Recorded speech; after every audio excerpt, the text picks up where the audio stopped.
Monsieur le ministre de l'Industrie et du Commerce, Mesdames et Messieurs les membres du gouvernement, Excellences, Monsieur l'ambassadeur de Turquie au Mali, Monsieur le Président de la Chambre de commerce et d'industrie du Mali,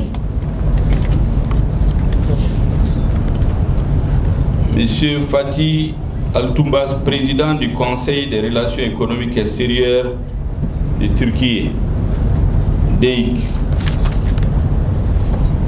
Mesdames et Messieurs les membres de la délégation des opérateurs économiques turcs,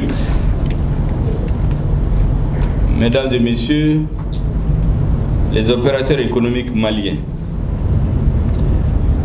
je voudrais commencer mon propos par saluer la venue dans notre pays des membres de la forte délégation de la République sœur de Turquie après le changement intervenu au niveau de l'Organisation internationale des Nations Unies. Désormais, c'est Turquie, ce n'est plus la Turquie. Ça, c'est à l'attention des officiels maliens. Et souhaiter, au nom du président de la transition, le colonel Assimi Goïta, et au mien propre, la plus cordiale bienvenue en terre africaine du Mali.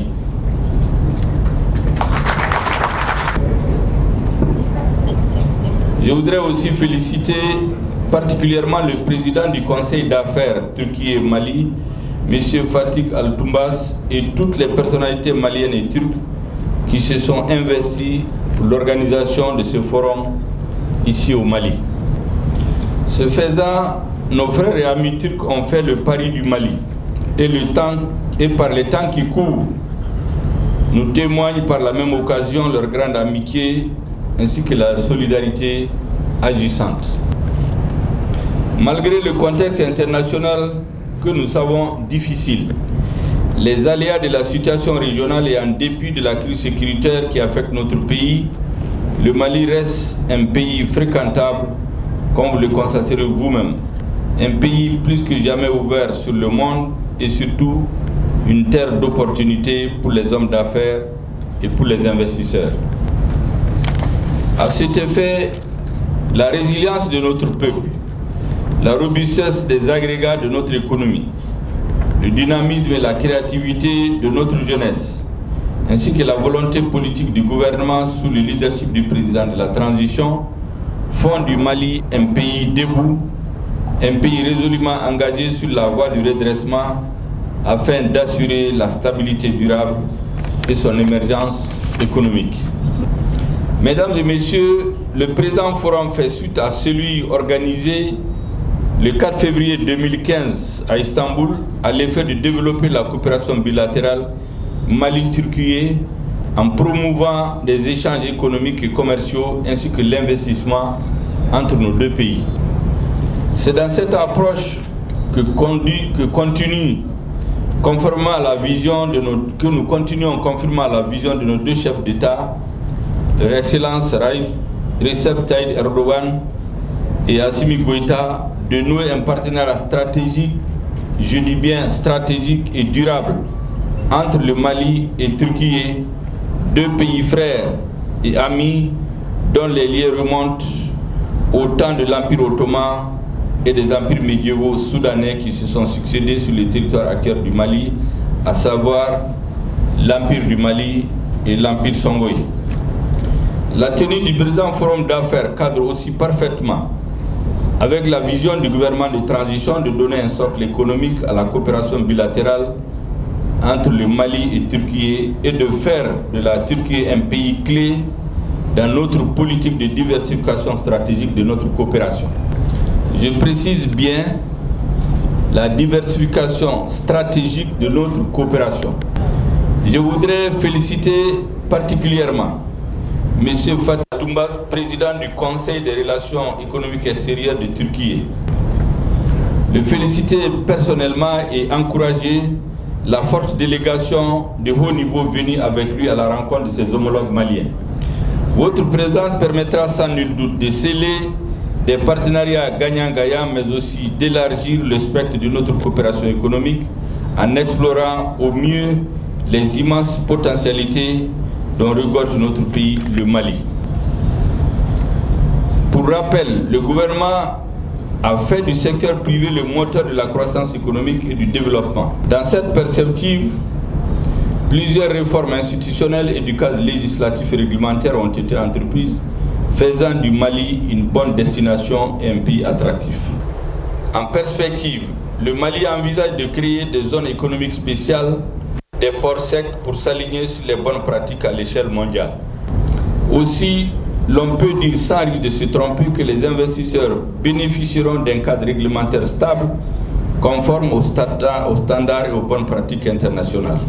Le Mali, pays dont la structure économique est fortement dominée par le secteur primaire et tertiaire, regorge d'énormes potentialités.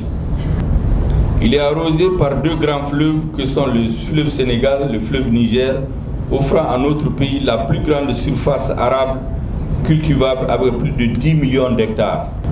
Le bassin de l'Office du Niger offre à lui tout seul 1,2 million d'hectares de cultures irrigables en submersion totale et contrôlée, dont moins de 1/5 est encore aménagé. Dans le domaine agricole, le Mali a produit cette année près de 800 000 tonnes de coton, dont seulement 2% sont transformés sur place. Le cheptel malien est le plus important après celui de la République fédérale du Nigeria. Cependant, notre pays continue d'exporter le bétail vivant sur pied sans création de valeur ajoutée. Le Mali perd énormément de ressources en l'absence de toute valorisation du sous-secteur de l'élevage. Dans le domaine des mines, la République du Mali exporte environ 64 tonnes d'or en moyenne par an. Malgré cette potentialité, la République du Mali demeure un importateur net de produits alimentaires pour plus de 300 terres chaque année. Je me réjouis de constater que depuis la création de la Grande Commission mixte de coopération Mali-Turquie en 1999, les relations économiques entre nos deux pays connaissent un développement sans cesse croissant. Toutefois, les raisons profondes ont amené les hautes autorités turques et maliennes à mettre en place un cadre de coopération demeurant toujours d'actualité, car le niveau des relations économiques et commerciales reste en deçà des potentialités et des perspectives entre nos deux pays. De même, le niveau de la coopération économique est également loin en deçà des excellentes relations politiques, d'amitié et de fraternité existant entre les dirigeants de nos deux pays et entre nos deux peuples frères et amis. Je fonde donc l'espoir que la tenue du présent forum d'affaires contribuera à l'atteinte des objectifs communs poursuivis par nos deux États afin de faire de notre coopération bilatérale un exemple réussi de la coopération sud-sud. Avant de terminer, mesdames et messieurs, je voudrais dire spécialement un grand merci au monde des affaires malien.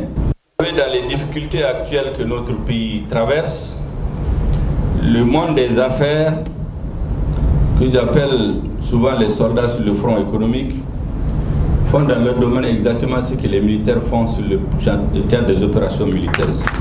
Pendant que les militaires se battent pour préserver l'intégrité du pays, c'est le monde des affaires, les acteurs économiques, les industriels, les commerçants, les paysans, les éleveurs, les pêcheurs, c'est eux qui nourrissent notre population pour pouvoir tenir debout.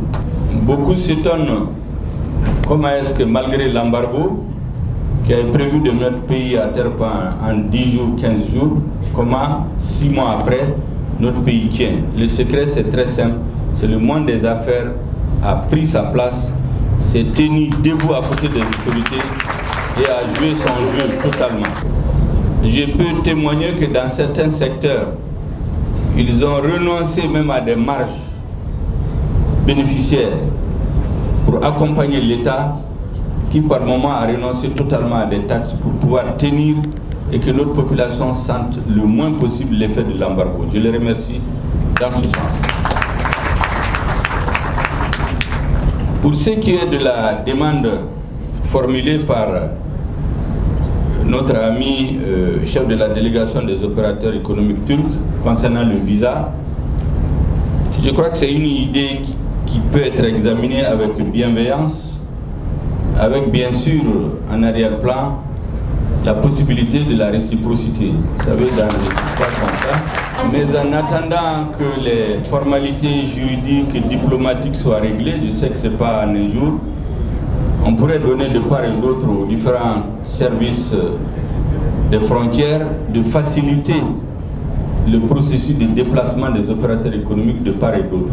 Ça, je crois que c'est un travail qu'on peut faire en attendant la levée totale des barrières de visa qui pourrait prendre certainement un peu plus de temps, d'autant plus que les pays n'ont pas les mêmes réalités. Et donc il faut harmoniser tout entre les deux pays avant de lever ces barrières. Ce qui est sûr, le gouvernement malien est dans les disponibilités les meilleures. Je voudrais vous remercier en vous disant que la présence massive des membres du gouvernement à cette cérémonie est une indication claire de l'importance éminemment stratégique que le gouvernement du Mali donne aux relations d'amitié entre nos deux dirigeants, entre nos deux peuples, entre nos deux milieux des affaires. Lorsque les affaires marchent bien entre nos deux pays, elles feront en sorte que les politiques, les dirigeants de haut niveau auront la tâche plus facile. Et nous sommes convaincus qu'avec le potentiel de sympathie, d'amitié, les relations culturelles d'ordre historique entre nos deux pays, dans quelques années, le Mali sera considéré comme l'une des destinations les plus prisées par les Turcs et vice-versa, que les Maliens soient de plus en plus nombreux à aller faire les affaires en Turquie. Merci bien. Avant donc de laisser la parole, je voudrais, avec l'accord de tout le monde des affaires, déclarer ouvert les travaux du forum d'affaires Mali-Turquie de ce jour, mercredi 8 juin 2022. Merci bien.